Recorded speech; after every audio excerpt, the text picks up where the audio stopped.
So আজকে আমি আপনাদের সঙ্গে শেয়ার করব যে আমাদের সবথেকে বড় সমস্যা আমরা যখন আমাদের ডিভাইস চেঞ্জ করি মানে ল্যাপটপ বা কম্পিউটার চেঞ্জ করি তখন কিন্তু আমাদের যে ডেটাগুলো থাকে সেই ডেটাগুলো আমাদের যে হার্ড ড্রাইভে স্টোর করা থাকে। আমাদের ল্যাপটপ ধরুন আমরা চেঞ্জ করব, তখন কিন্তু আমাদের যে ডেটাগুলো পুরনো এক্সিস্টিং ডেটা থাকে সেটাকে আমাদের কি হয়, আমরা কিন্তু এই ধরনের এসএসডি, এক্সটার্নাল এসএসডি বা এই ধরনের এনভিএমই তে ট্রান্সফার করি। ঠিক আছে, তো এই ধরনের এনভিএমই তে ট্রান্সফার করার সময় যে বিষয়গুলো আমাদের খেয়াল রাখা উচিত বা এই বিষয়গুলো যদি আমরা খেয়াল না রাখি তাহলে আমাদের সঙ্গে কি ঘটনা ঘটতে পারে সেটি কিন্তু আমি আপনাদের সঙ্গে শেয়ার করব।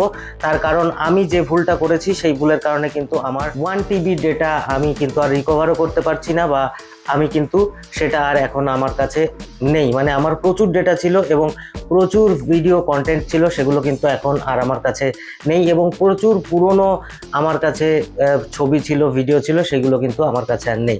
তার কারণ কি, কিছু কিছু ভুলের জন্য কিন্তু এই সমস্যাগুলো হতে পারে। এবং এখনকার যে হার্ড ড্রাইভগুলো, এক্সটার্নাল হার্ড ড্রাইভ বলুন, এসএসডি বলুন বা এনভিএমই বলুন, এগুলো কিন্তু ফ্ল্যাশ ড্রাইভ। এগুলোতে যখন ডেটা ট্রান্সফার করা হয় সেখান থেকে কোনোভাবে ক্র্যাশ হয়ে গেলে সেখান থেকে কিন্তু ডেটা রিকভার করা খুব মুশকিলজনক ব্যাপার হয়ে যায় এবং ডেটা রিকভারের যে সফটওয়্যারগুলো রয়েছে সেগুলো কিন্তু হাইলি পেইড রয়েছে, অনেক টাকা কিন্তু চার্জ করতে পারে। সেই জন্য ডেটা ট্রান্সফার করার সময় যেই জিনিসগুলো আপনাদের মাথায় রাখা প্রয়োজন, তো আমি এই ভিডিওর মধ্যে সমস্ত এক্সপিরিয়েন্স আপনাদের সঙ্গে শেয়ার করবো এবং আমার কি কি প্রবলেম হয়েছে। তো ডেটা ট্রান্সফার করতে গিয়ে কিন্তু আমার 1 টিবি হার্ড ড্রাইভ ক্র্যাশ হয়ে যায়। ঠিক আছে, তার মানে আমার যে ল্যাপটপে যে ডেটাগুলো ছিল সেগুলো যখন আমার ট্রান্সফার করা হয়ে গেছে তারপরে কিন্তু আমার হার্ড ড্রাইভটা ক্র্যাশ হয়ে যায়।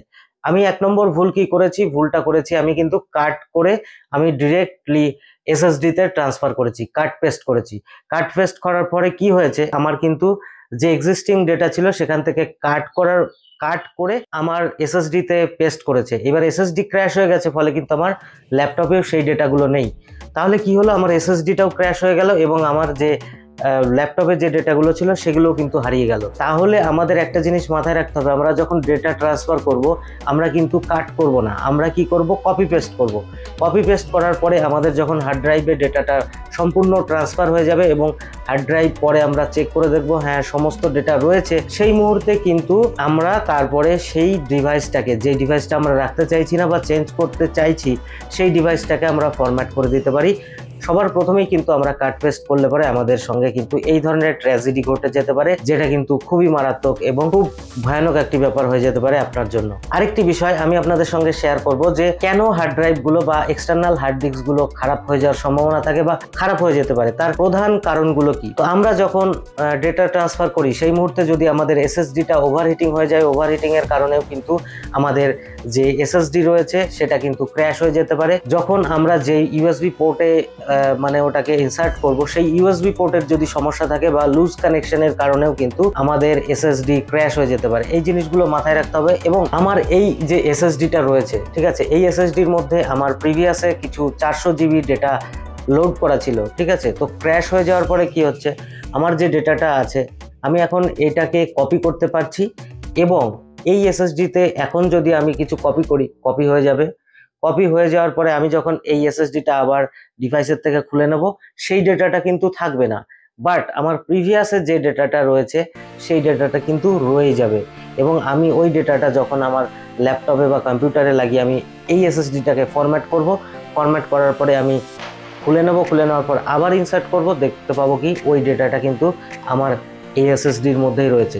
তো বুঝতে পারছেন এটি সব থেকে কত বড় মারাত্মক একটি সমস্যা হয়ে দাঁড়িয়েছে। কারণ আমি যখন এই এসএসডিটা তো রিপ্লেসমেন্ট পেয়ে গেছি, কিন্তু এই এসএসডিটা যখন আমার কাছ থেকে আমি কোনো দোকানে বা কোম্পানির কাছে সেন্ড করব, এখানে যদি আমার কোনো গুরুত্বপূর্ণ ডেটা থাকে বা এমন কিছু থাকে যার ফলে কিন্তু আমার সমস্যা হতে পারে, সেই ডেটাটা কার হাতে পড়বে, সে কিভাবে ব্যবহার করবে সেটা কিন্তু আমি বুঝতে পারবো না বা জানতে পারবো না। ঠিক আছে, তো এইটা কিন্তু সব থেকে কঠিন এবং সব থেকে মারাত্মক একটি বিষয় এবং এখনকার সময়ে সব থেকে সমস্যার একটি বিষয় যে ডেটা কিন্তু এই এসএসডির থেকে কিন্তু আমার ডেটাটা বেশি মূল্যবান এবং ডেটার মধ্যে যেটা রয়েছে সেটার থেকে কিন্তু আমাকে অনেকে অনেক রকমভাবে ব্ল্যাকমেইলিং হতে পারে, অনেক কিছু কিন্তু এআই থেকে তৈরি হতে পারে বা তৈরি করে নিতে পারে। সো আমাদের এসএসডি ইউজ করার সময় এই ধরনের সাবধানতা কিন্তু অবশ্যই অবলম্বন করা প্রয়োজন। তো ফ্রেন্ডস, এই ভিডিওর মধ্যে আমি এটাই আপনাদের সঙ্গে শেয়ার করব যে আপনারা যখন এক্সটার্নাল হার্ড ডিস্কে বা হার্ড ড্রাইভে আপনারা ডেটাটা ট্রান্সফার করবেন তখন কিন্তু এই ধরনের সাবধানতা অবলম্বন করবেন। কাট পেস্ট ডিরেক্ট করবেন না, কপি পেস্ট করবেন এবং পরবর্তী ক্ষেত্রে চেক করে দেখে নেবেন যে আপনার যে ডিস্ক রয়েছে, দেখা গেল আমি যখন কপি পেস্ট করছি তখন তো দেখাচ্ছে যে আমার ডেটা ট্রান্সফার হয়ে যাচ্ছে, তারপরে যখন আমি আমার ল্যাপটপ থেকে আমি ডেটা ফরম্যাট করে দিলাম, তারপরে যখন আমি হার্ড ড্রাইভ ইউজ করছি তখন দেখলাম আমার হার্ড ড্রাইভে কোনো ডেটাই নেই, তখন কি অবস্থা হবে সেটা আপনারা ভাবুন।